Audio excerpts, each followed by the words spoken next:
तो यहाँ पर कहते हैं तत्र या उपाधि कहते हैं, है ना। तो यहाँ तत्र कहते हैं आत्मानं रतिनं विद्धि शरीरं रतमेव तु बुद्धिं तु सारथिं विद्धि मनः प्रग्रहमेव च। कहते हैं उस आत्म तत्व की प्राप्ति कैसे होती है, तो प्राप्ति का साधन बतलाते हैं।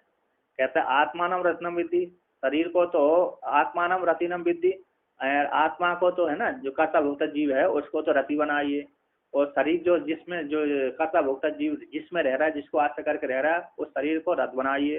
और बुद्धि को जैसे जो निश्चयात्मक बुद्धि है ऐसे उसकी बुद्धि को साथी बनाइए। और मन को, जो मन है इंद्रियों के साथ जाता है, संकल्प विकल्प करता है, उसको प्रक्रिया रस्सी बनाइए, रचना प्रक्रिया में रचना बनाइए। कहते तत्र या उपाधि के संसारी ही विद्या विद्या विद्या विद्या और अधिकृतो मोक्ष गमनाय संसार गमनाय चा तस्य तद वह गमने साधन व्रता कल्पते। कहते तत्र यहाँ पर उस विद्या की प्राप्ति में, है ना। तो यह जो उपाधि का संसारी जीवात्मा है, विद्या विद्या का, विद्या और अविद्या का अधिकृत है, विद्या और अविद्या में अधिकृत है संसार जीवात्मा का मोक्ष की प्राप्ति के लिए, मोक्ष के पाने के लिए, संसार गमन के लिए, मोक्ष के पाने के लिए और संसार के गमन करने के लिए जो अधिकृत रहता है। विद्या विद्या है तो संसार के लिए हो जाएगी, विद्या है तो मोक्ष के लिए हो जाएगी, अविद्या हो जाएगी संसार के लिए हो जाएगी। तत्व वह तत्व उसका तद वह गमन में, है ना, उस है जीव उपाधि रूप जीवात्मा का संसारी का तद उपाय गमन में, दोनों लोकों में, संसार लोक में ब्रह्म लोक में गमन में साधन रथ की कल्पना करते हैं। तत्र तम आत्मानम, तत्र तम उस आत्मा को, तम आत्मानम तत्र यहाँ पर क्या तयोर, तत्र का अर्थ करती है तय दोनों को। प्रथम ग्रंथोक्त आत्मा के मध्य में प्रथम ग्रंथ है, प्रथम ग्रंथ पहले ग्रंथ में कह दिया है ना, पहले श्रुति में ऋतम पेवंत सुकृत लोके, एक खाता एक नहीं खाता। तत्र प्रथम ग्रंथ में दोनों आत्मा को वर्णन किया, उन दोनों आत्मा के मध्य में। कहते तम तत्र वहां पर दोनों आत्मा के मध्य में, कहते तम आत्मानम ऋतपा संसारिणम रतिनम रत स्वामीनम विद्धि जाने। कहते तम उन दोनों आत्मा के मध्य में रथ को पान करने वाला संसार जीव आत्मा को रथ का स्वामी तुम जानो, और शरीरम रथ में भी तू, और शरीर को तो रथ ही जानो। कहते रथ बुद्धि रथबद्ध है स्थानीय इंद्रियर अकृष्यमाणत्वात् शरीरस्य। कहते रथ के समान, रथ के साथ संबंध है, रथबद्ध रूप से रथ के समान, रथबद्ध है रथ में जुड़े हुए, रथ के साथ संबंध होने वाले है स्थानीय, है मतलब घोड़े अश्व होते हैं, है स्थानीय रूप इंद्रियों के द्वारा खींचे जाने वाले, खींचे जाने होने से शरीर का, इंद्रियों के द्वारा ही ये शरीर, अश्वरूप इंद्रियों के द्वारा ये शरीर खींचा जाता है ना, ले जाया जाता है। इंद्रिय नहीं जाती हैं कहीं, मन और इंद्रिय नहीं जाती तो व्यक्ति वहीं शांत होकर चिंतन करता रहता है, और जहाँ पर मन चला गया वहीं पर जीवात्मा चला जाता है, मन और इंद्रिय के साथ। कहते हैं बुद्धिम तो अध्यवसाय लक्षण सारथी विद्धि बुद्धि नेत्री प्रधानत्व शरीर। कहते हैं बुद्धि अध्यवसाय लक्षण जो सारथी है, अध्यवसाय लक्षण वाली बुद्धि होती है, ऐसे बुद्धि को, बुद्धि रूप सारथी को विद्धि जानो, बुद्धि को सारथी जानो। एंड बुद्धि नेत्री प्रधान से शरीर, ये शरीर है ना बुद्धि नेत्री प्रधान वाला होता है, इसमें कौन है प्रधानता बुद्धि की है। बुद्धि जैसा निर्णय कर देगी, मन तो लास्ट, मन इंद्रियों के माध्यम से मन है सुख दुख को लेके आता है ना, लेकर वो कार्य करके आता है, सामग्री लाता है, तो सामग्री ला करके मन ने किसको दे दिया, बुद्धि को दे दिया। बुद्धि ने कहा ये ठीक है ये ठीक नहीं है, बुद्धि ने कह दी ये, इसमें हस्ताक्षर कर दिया, इसको पास कर दिया, इसको पास हटा दिया, पहले पास करते हैं लाने के बाद कर रही है ना, पहले मन लाता है, मन इंद्रियों के नहीं ऐसी बात नहीं लाया नहीं तो पास कैसे करेगा, वो है लिया नहीं वो पहले ले आता है, वो वहाँ पर ना रूप ले आता है, तुरंत ला कर जाते हैं, इतना सूक्ष्म होते कम जाने नहीं पाते, तुरंत इतनी जो ला कर दे देता है और बुद्धि वहाँ पर तुरंत ही पास कर देती है। ऐसे आप देखो ना, तो जहाँ पर गंदी चीज आती है तुरंत मन वहाँ से हट जाता है, बुद्धि तुरंत पास कर, ठीक नहीं है हटाओ इधर से, और जहाँ पर तुरंत अच्छा रूप आया है वहाँ से कह दी हाँ ठीक है इसको देखते रहो, तुरंत ही निर्णय हो जाती है। सेकंड भी देर नहीं लगती, बात सेकंड भी उठने में तो बहुत देर होता है, सेकंड से तो कई गुना हो जाता है।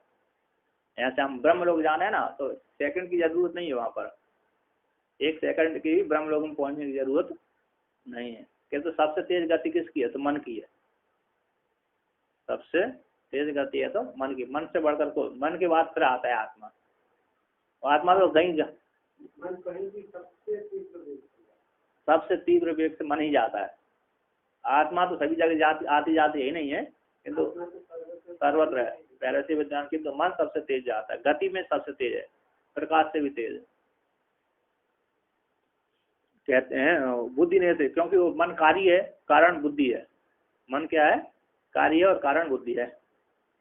जो सारथी नेत्री प्रधान ही रथ, क्योंकि सारथी प्रधान ही रथ, यहाँ पर सारथी नेत्री प्रधान ही रथ होता है। जिधर बुद्धि चली जाती, जिधर सारथी ले जाता उधर ही अरे रथ का स्वामी चला जाता है ना। रथ को जैसे जैसे जैसे सारथी घेरेगा, अश्वों को ले जाएगा, उसी जगह रथ जाता है, और रथ में बैठा हुआ स्वामी भी उसी तरफ चला जाता है। तो कहते हैं सर्वम ही देहगतम कार्यम बुद्धि कर्तव्यम ही प्रायण, प्राय करके सब देहगत जो कार्य बुद्धि कर्तव्य होते हैं, बुद्धि के द्वारा निश्चयात्मक होते हैं, बुद्धि कर्तव्य होते हैं, बुद्धि के द्वारा किए जाते हैं, प्राय करके, प्राय है ना, प्राय कर देहगत जो कार्य है बुद्धि कर्तव्य ही बुद्धि के द्वारा किए गए होते हैं, बुद्धि के ही कर्तव्य है। कहते हैं मना, यहाँ पर कहते प्राय करके बोल दिया, प्राय शब्द प्राय करके बोला जाता है ना, क्योंकि वहां पर इसके पश्चात सुसुप्ति में जाए, स्वरूप में जाएंगे, तब सुसुप्ति में जाएंगे, सुसुप्ति में जाएंगे तो बुद्धि का कार्य समाप्त हो जाता है, क्योंकि मन स्वप्न तक बुद्धि रहेगी, स्वप्न के बाद बुद्धि कारण में लीन हो जाएगी, फिर वहां अविद्या की सूक्ष्म वृत्ति रहती है, इसलिए वहां पर बुद्धि का कार्य समाप्त हो जाता है। सुसुप्ति में जाते ही, सुसुप्ति में जाने से पहले ही है ना, वो बुद्धि का कार्य समाप्त हो जाता है। किंतु जागृत स्वप्न में बुद्धि का कर्तव्य है, कार्य है, अतः निश्चयात्मक करते हैं। कदमना संकल्प विकल्पात्मादि ग्रहणम प्रक्रिया रचना विद्धि, मन क्या है, संकल्प विकल्प स्वरूपात्मक है, लक्षण वाला जो मन है उसको प्रक्रिया रूप रचना के स्थान पर जानो, प्रक्रिया रचना रूप को जानो, मन को रस्सी बना लो। मनसा ही प्रगृहितानि सूत्राणि करणानि प्रबंधते रचना अश्व, कहते हैं मन रूप है, मन रूप रस्सी के मन के द्वारा ही, क्योंकि जो मन के द्वारा प्रगृहित खींचे गए है ना, प्रगृहित खींचे गए मन रूप रस्सी के द्वारा ही श्रोत्रादि जो इंद्रियां हैं प्रवर्तनते, मन रूप रस्सी के द्वारा खींची गई जो इंद्रियां हैं वो प्रवृत्त होती हैं। जिधर जैसी रस्सी घेर दो अश्व को, तो इंद्रियां उधर ही जाती हैं, अश्व उधर ही जाते हैं। हम अश्व को खींचते हैं ना, तो खींचने से अश्व को ढीला छोड़ दो तो अश्व थोड़ा ढीला हो जाता है, जब उसको अश्व को थोड़ा टाइट करते रहे ना बहुत तेज भागता है, चाबुक मारो तो तेज भागता है, और थोड़ा अरे खींचते रहो तो तेज जाता है वो अश्व, और ढीला कर दिया तो एकदम धीमी दर्द तो सभी को होता है, जिसमें अरे तभी तो भागेगा। यदि लगाम में दर्द ना हो तो आपको जिधर उसकी इच्छा उधर ही ले जाएगा। मुख में लगाम इसी लगाते हैं क्योंकि वो उसको पराधीन रहता है, वो गले में लगा देंगे तो नहीं करेगा, वो ले जाएगा, खींच के ले जाएगा। वो बैल को नाकों में नथना नहीं डालेंगे तो बैल जिधर मर्जी हो उधर ही ले जाएगा सवारी वाले को।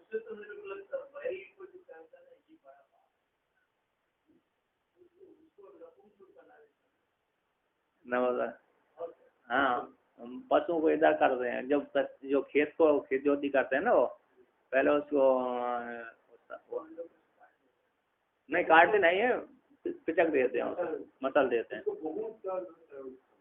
और दर्द तो होता ही है। हाँ तो न ब्रह्मचर्य धारण कर लेते हैं, ऑपरेशन हो जाता है। नहीं अब वो ब्रह्मचर्य का जो शुक्राणु बनना बंद हो जाते हैं, वीर्य क्षरण नहीं होगा तो बल बढ़ेगा रहेगा, इसलिए किसान लोग करवाते हैं, किसान वाले ऐसा कार्य करते हैं तो फिर अच्छा काम करेगा। हाँ तो ऐसी मान्यता है उनकी, सभी जगह नहीं है, सभी जगह नहीं है, जो पहाड़ी क्षेत्र वाले नहीं करवाते सर, सभी जगह कुछ क्षेत्र में है।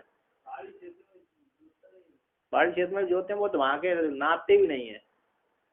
पहाड़ी क्षेत्र वाले पशुओं को तो वो नापते भी नहीं है, तो बिना नापे इतने धीरे होते हैं, जाते नहीं, जहाँ बोलते वहीं खड़े हो जाते हैं, धीरे धीरे से चलते हैं। पहाड़ी क्षेत्र वाले तो ऐसे होते।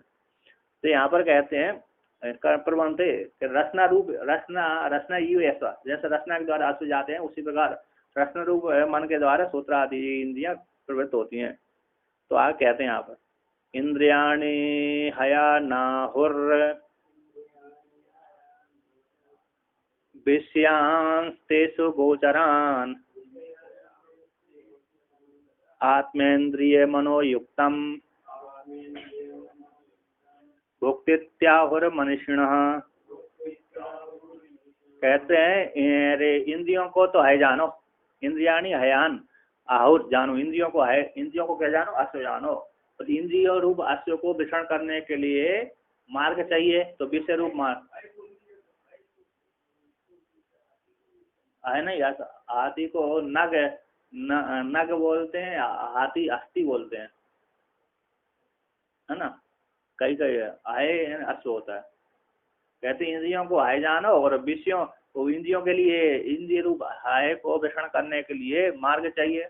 तो विषयों को तुम उनमें उनको हायों को विषण करने के लिए, है ना, हायों को विषण करने के लिए मार्ग क्या है, विषय रूप मार्ग है। शब्द स्पर्श रूप रस गंध स्पर्श है ना, क्योंकि एक इंद्रिय का एक विषय है। कहते हैं भोक्ता को कहते हैं आत्मा मन, आत्मा है इंद्रिय, मन से युक्त भोक्ता कहलाता है। स्वतंत्र आत्मा इन शरीर है, पहला जो आत्मा का अर्थ है शरीर, शरीर है, इंद्रिय मन है, ये आत्मा, ये भोक्ता नहीं हो सकता। स्वतंत्र स्वतंत्र और स्वतंत्र आत्मा भी भोक्ता नहीं हो सकता। जब इनके साथ संबंध होता तभी भोक्ता कहलाता है, युक्त होता है। तो भोक्ता इति यावत मनुष्य, मनुष्य लोग कहते हैं आत्मा यानी शरीर इंद्रिय मन से युक्त कोई भोक्ता कहते हैं, चेतन से युक्त। ठीक है, भगवान भास्कर कहते हैं इंद्रियाणी, कहते इंद्रियाणी चक्षुरादि हयन आहुर रत कल्पना कुशलहा शरीर शरीर रत आकर्षण सामान्यत। कहते इंद्रियाणी चक्षुरादि इंद्रियों को हाव हयन आहु जानो, अश्व जानो। रथ रू कहते रथ रथ कल्पना में कुशल है, रथ को खींचने में कुशल है, रथ कल्पना है, रथ को खींचने में कुशल है। शरीर रूप रथ को आकर्षण करने में सामान दोनों का है। जैसे रथ के कुशल के लिए अश्व होते हैं, रथ को खींचने के लिए, रथ को खींचने के लिए कौन अश्व होते हैं, उसी प्रकार शरीर रूप रथ को खींचने के लिए इंद्रिया भी रथ के अश्व के समान है, सामान्य दोनों में, आकर्षण दोनों में समान होने से। तो जिधर इंद्रिय जाती व्यक्ति उधर ही चला जाता है, शरीर चला जाता है।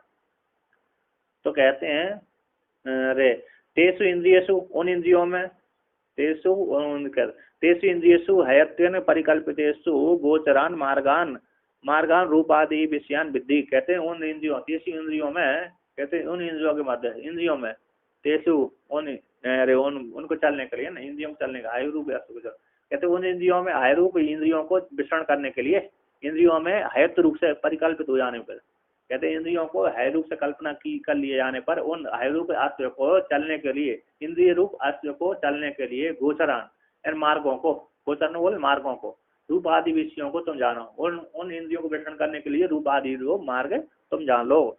कहते आत्मा इंद्रिय, टीकाकार कहते यहाँ पर आत्मा रथ का स्वामी है या आत्मा रथ का स्वामी या कल्पिता तत्व उसका भोक्तित्व, भोक्तित्व न स्वाभाविक, जो भोक्तित्व है स्वाभाविक नहीं है, भोक्तित्व क्या था वो पारमार्थिक नहीं है ना। जो आत्मा रथ रूप स्वामी है जो कल्पना की गई है वह उसका भोक्तित्व स्वाभाविक नहीं है, न स्वाभाविकम कहते हैं उपाधि को लेकर के आत्मा युक्त है। कहते आत्मा इंद्रिय मनोयुक्तम शरीर इंद्रिय मनो भी सहितम संयुक्तम आत्मनम भोक्ता इति संसारी इति आत्मा आहुर मनीषिणो विवेकिना। कहते आत्मा है, शरीर है, आत्मा का अर्थ शरीर, शरीर इंद्रिय मन से युक्त संयुक्त आत्मा को तुम भोक्ता जानो। शरीर संसारी, संसारी है भोक्तन संसारी जीवात्मा, कहते हैं संसार जीवात्मा को भोक्ता कहते हैं कौन, विवेकी लोग, इनसे सम्यक लोग अब उसी को व्याख्यान कर रहे हैं, न केवल अवसन। टीकाकार कहते हैं औपाधिक भौतित्व होने, औपाधिक भौतित्व में अन्य व्यतिरिक्त दोनों शास्त्र को प्रमाण देते हैं। नहीं केवल से आत्मनो भौतित्व अस्ति, केवल आत्मा का भौतित्व संभव नहीं है, स्वतंत्र कूटस्थ जो आत्मा है उसका भौतित्व संभव नहीं है। बुद्धि उपाधि कृत ही तत्व उसका भौतित्व नहीं, बुद्धि उपाधि के द्वारा बनाया, बुद्धि उपाधि कृत ही उस कूटस्थ आत्मा का तो भोक्ता होता है, भोक्ता होता है। स्वतंत्र बुद्धि का भी भोक्ता नहीं होता है, स्वतंत्र कूटस्थ का भी भोक्ता नहीं होता है। जब कूटस्थ बुद्धि के साथ संबंध हो जाता है तो जीव संज्ञा हो गई कूटस्थ की, है ना, तब भोक्ता कहलाता है वो। अब बुद्धि के साथ संबंध नहीं है तो भोक्ता नहीं है। तो बुद्धि को उपाधि करते ही तत्व उसका भोक्तृत्व है। तथा च श्रुतियांतर कहते हैं, तथा च श्रुतियांतर को कहते हैं। श्रुतियांतर में केवल केवल केवलस्य अभोक्तृत्व दर्शति, केवल आत्मा का अभोक्तृत्व को श्रुति दिखलाती व लेलायती व इत्यादि। मानो ध्यान करता हुआ था मन, चेष्टा करता हुआ, तो ध्यान कौन करते है? बुद्धि करती है। चेष्टा कौन करते? प्राण करते हैं, है ना। तो मानो ध्यान बुद्धि को लेकर के मानो ध्यान करता हुआ था आत्मा, और चेष्टा, है ना, लेला है चेष्टा करना, लेला मानो चेष्टा करता हुआ सा आत्मा है, अवस्थित रहता है। इसको प्राण को चेष्टा, मन है बुद्धि आदि को चेष्टा वो करती है, प्राण चेष्टा करते हैं, मन करता है, तो उसकी चेष्टा से मान दो आत्मा चेष्टा करता हुआ सा। चेष्टा मतलब कर्म ही तो हो गया, क्रिया हो गई, क्रिया हो गई, मानो चेष्टा कर रही है। आपको चाहे मन के द्वारा करो चाहे इंद्रिय के द्वारा करो,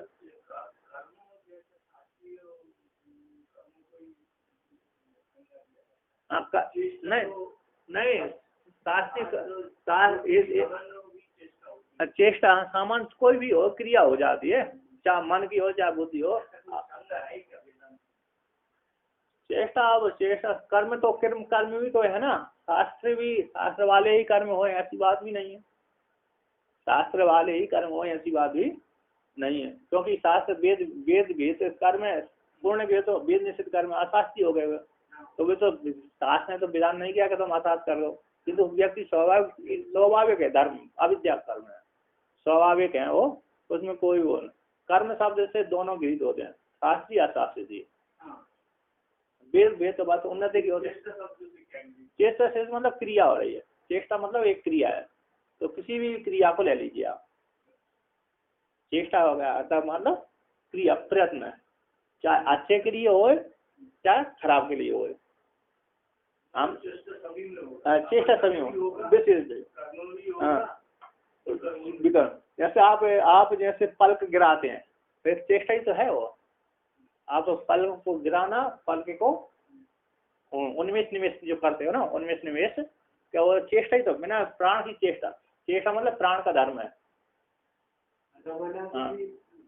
हाँ गवान कर्म है, प्राण का धर्म ही चेष्टा है, प्राण का धर्म है, मतलब प्राण का धर्म है, तो प्राण चाहे कर्म वाले हो चाहे कैसे भी कर्म हो, क्योंकि प्राण का ही कर्म होता है ऊपर गिराना नीचे गिराना, तो चेष्टा उसी की कर्म होती है। तो प्राण का कर्म हो गए, प्राण के द्वारा इंद्रिय निवेश होती है ना। तो कहते हैं इत्यादि।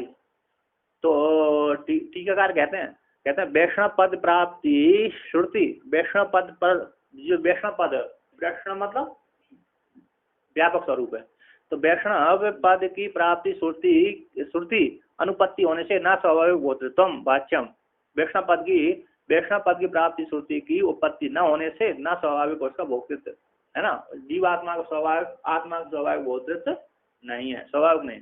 कहते हैं एवं च सती बक्ष्यमाण रथ कल्पनाया वैष्णवस्य पदस्य आत्मतया प्रतिपत्ति उपलब्धे, एवं इस प्रकार से बक्ष्यमाण रथ की कल्पना के द्वारा आगे रथ की कल्पना की गई, इस कल्पना के द्वारा वैष्णव पद का आत्मतय रूप से प्राप्ति की उत्पत्ति होने से उसमें स्वाभाविक क्या भोक्तृत्व, पारमार्थिक भोक्तृत्व नहीं है, उपाधि को लेकर क्या है न अन्यथा स्वभाव अनतिक्रमणात्, यदि ऐसा मानते तो स्वभाव का अतिक्रमण हो जाता है, अन्य पर है ना, अन्य प्रकार से, है ना, स्वभाव का अतिक्रमण होने से। अब उसी को कहते हैं यस्त्वा विज्ञानवान भवति अयुक्तेन मनसा सदा तस्येन्द्रियाण्यवस्यानि दुष्टास्व इव सारतेः। कहते हैं यस्य जिसका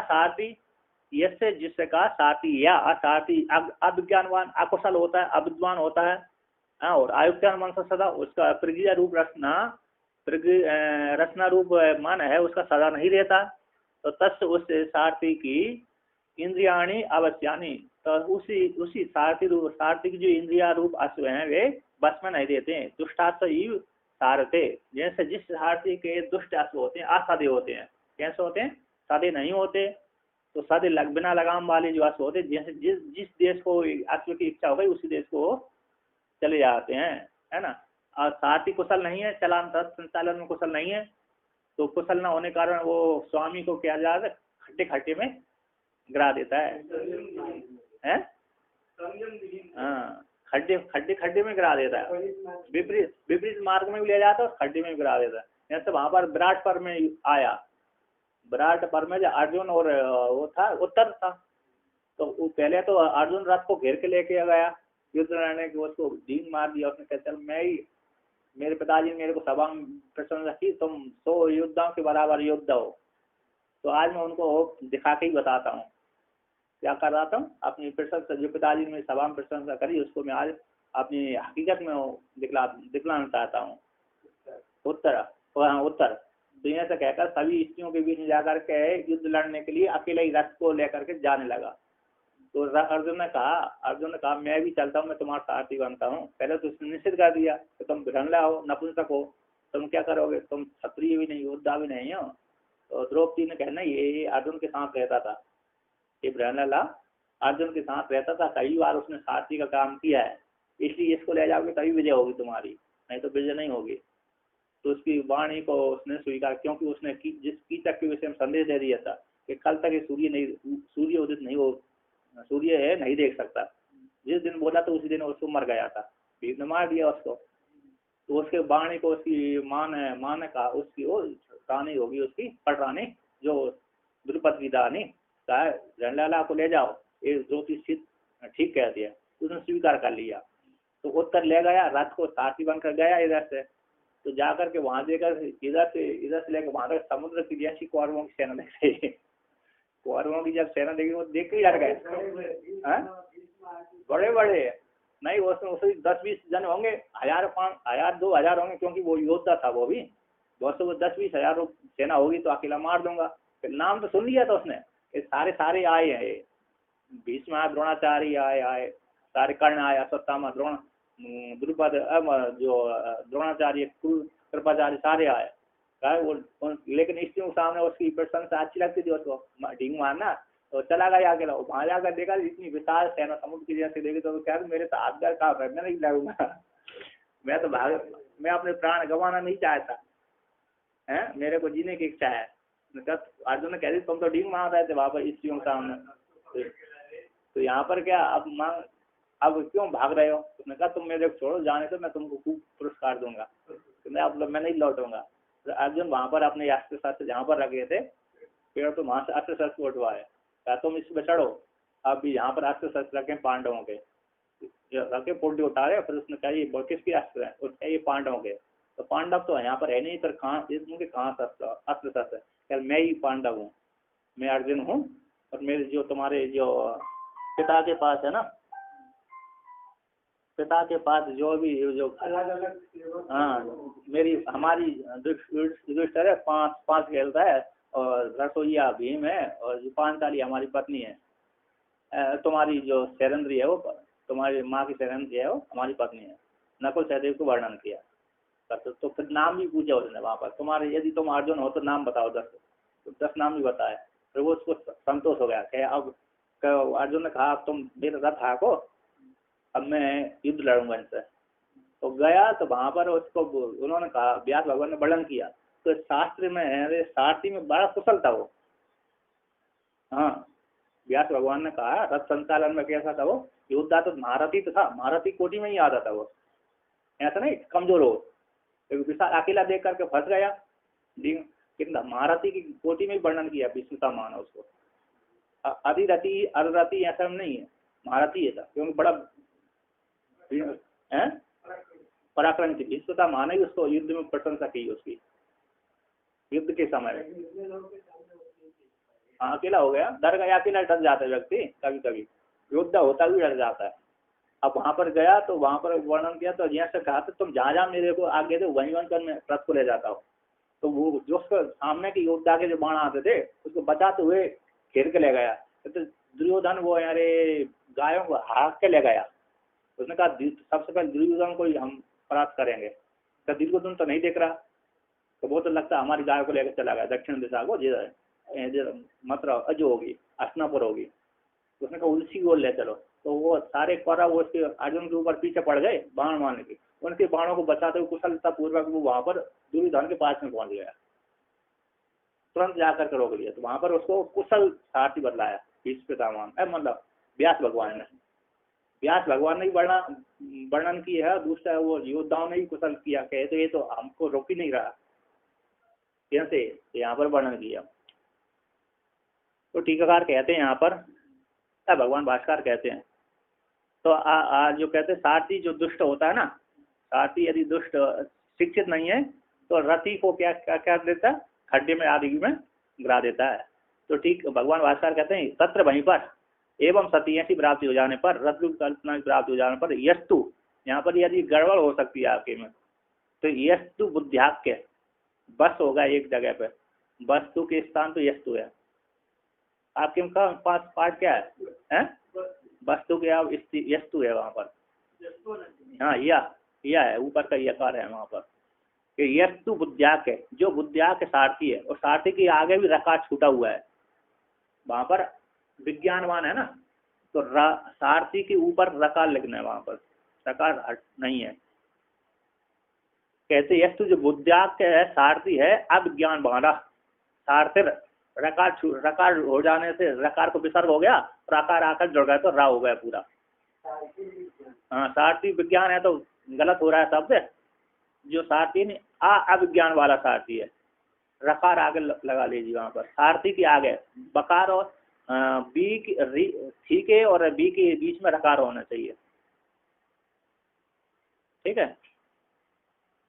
कहते हैं यस्तु जो बुद्ध्याक सारथी है वह सारथीर अविज्ञान वाला, वहां पर आकार निकालना है, अविज्ञान वाला है, आ नहीं पढ़ो, अविवेकी जो विवेकी नहीं है ऐसा, प्रवृत्ति निवृत्ति में विवेकी नहीं होता।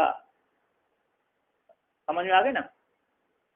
कहते हैं जैसे अब अज्ञानी है, हाँ अविवेकी, अविज्ञानवान, अनिपुणो, अविवेकी, प्रवृत्ति निवृत्ति में विवेक वाला नहीं है, ऐसा जो बुद्धियाकी जो सारथी है अज्ञानी है, तब कहते यथा इत्रो, कहता यत्र हो रथचर्यायाम अयुक्तेन अघृतेन अमनसयन मनसा प्रगृह स्थानीय सदा युक्तो भवति। कहते यथा जैसे इधर रथचर्या में, रथ को संचालन करने में, अयुक्त मन के द्वारा, अयुक्त जो बिना युक्त नहीं है, युक्त है संयम और कुशल, अयुक्त प्रगृहित के द्वारा, बिना पकड़े रचना के द्वारा, असमाहित रूप मन रूप रस्सी के द्वारा, प्रगृह स्थान जो रचना है, प्रगृह स्थानी जो रचना है रस्सी स्थानी जो मन है, ऐसे मन के द्वारा, अगृहित मन के द्वारा सदा युक्त होता है, बिना समाहित मन के द्वारा जो सारथी युक्त होता है,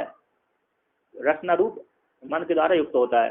तो तत्व उसका उसका यानी अकुशलस्य सारथी का, कहते हैं वहां पर दीर्घ आकार है, अकुशलस्य दीर्घ आकार था, उसको ह्रस्व आकार करना है, अकुशल का है नहीं, अकुशल बुद्धि सारथी, बुद्धि का बुद्धि रूप सारथी, बुद्धि सारथी, बुद्ध है सारथी है बुद्धि का, अकुशल सारथी का, बुद्धि रूप सारथी का।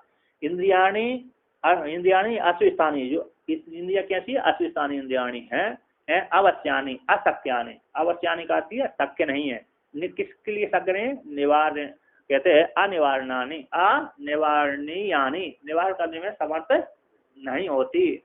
ऐसे उसकी कौन की, सारथी की जो इंद्रिय है उस इंद्रियों को रोकने में वो समर्थ नहीं होता, बिना लगाम वाले अयुक्त मन के द्वारा ऐसा जो सारथी होता है, बुद्धि रूप सारथी है, इंद्रियों को रोकने में समर्थ नहीं होता। उसको उदाहरण देते हैं, कहते हैं दुष्टाश्व अदंताश्व इव इतर सारथिर भवंती, जैसे जो इतर सारथी है जिसके अश्व सदे हुए नहीं रहते, अदंत वाले हैं, शांत वाले नहीं है, असमायित वाले हैं, यानी सदे हुए नहीं है, ऐसे उसके क्या होते हैं, अदंत, हाँ नहीं वहां पर ठीक है, अदंताश्व, अदांताश्व, दंत नहीं मतलब सदा हुआ नहीं है, ऐसे सारथी की तर्क सारथी का है ना। तो आगे एक और करते हैं, कहते हैं यस्तु विज्ञानवान भवति युक्तेन मनसा सदा तस्येन्द्रियाणि वश्यानि तदस्वायी इव सारथिः। कहते हैं यस्तु विज्ञानवान भवति, जो विज्ञान वाला सारथी होता है, युक्तेन मनसा सदा, और सदा समाहित मन के द्वारा युक्त रहता है, सदा समाहित मन रूप रस्सी के द्वारा युक्त रहता है। तस्य उस सारथी की इंद्रियाणी बच्चानी, तस्य उसी सारथी बुद्धि रूप सारथी की सारी इंद्रिय रूप अश्व सदे हुए अधीन, बच्चानी अधीन अधीन रहते हैं। सदा अश्व ही सारथी, जैसे सारथी के अश्व सदे हुए रहते हैं, जिस सारथी का कुशल सारथी के अश्व उसके उसमें किस में रहते हैं, अधिकार में रहते हैं, सदे हुए, जैसे उसके सारथी कुशल सारथी के अश्व सदे हुए रहते हैं, उसी प्रकार इसकी इंद्रियां भी सदी हुई रहती हैं। तो भगवान भास्कर कहते हैं यस्तु पुनः पूर्वोक्त विपरीत सारथी भवति, जो पुनः पूर्वोक्त उत्तर ऊपर असारथी के विपरीत सारथी कुशल वाला, कुशल अकुशल के विपरीत कुशल वाला, यस्तु पुनः विपरीत रूप से विपरीत सारथी है, भवती है, विज्ञानवान होता है, निपुण होता है, विवेक वाला विवेकवान है, ऐसा युक्त मन के द्वारा, और मन भी कैसा समाहित है, त्रिगित मन वाला है, रचना को पकड़ा रहता है, मन रचना को इंद्रिय मन को अपने लगाम करके पकड़ा हुआ रहता है, तो मन रूप रस्सी को पकड़ा हुआ रहता है, समय चित्त वाला, समय चित्त अंतकरण वाला होता हुआ सदा तस्य उसके ऐसे सारथी के, उस सारथी के अब अश्वस्थान जो इंद्रियां हैं, ऐसे इंद्रियों को प्रवृत्त करने के लिए और निवारण करने, प्रवृत्त प्रावर्तित करने, निवारण करने के लिए, अपने विषयों से हटाने के लिए, जहाँ पर गलत जगह पर जा रहे वहां से हटाने के लिए, निवारण के लिए, अथवा प्रवृत्त करने के लिए अथवा हटाने के लिए, दो अर्थ का दे, प्रवृत्त करने के लिए अथवा निवारण, यहाँ पर ही लगाना है, यहाँ पर नहीं लगाना है ना, है ना, हाँ, हित में लगाना है और अनिषिद्ध से हटाना है। तो प्रवृत्त कराने के लिए अथवा निवृत्त कराने के लिए सत्यानी बच्चानी, सत्यानी बच्चानी बस में अधीन रहते हैं, समर्थ होता है। जैसे दानतः सदस्व इव इतर साध्य, जैसे इतर साध्य के अश्व सदे हुए रहते हैं, उसी प्रकार इसके भी इंद्रिय सदे होने के कारण आत्म तत्व की प्राप्ति, जो लक्ष्य जिस लक्ष्य की प्राप्ति करना है उस लक्ष्य की प्राप्ति उसको हो जाती है। इस प्रकार से वर्णन किया।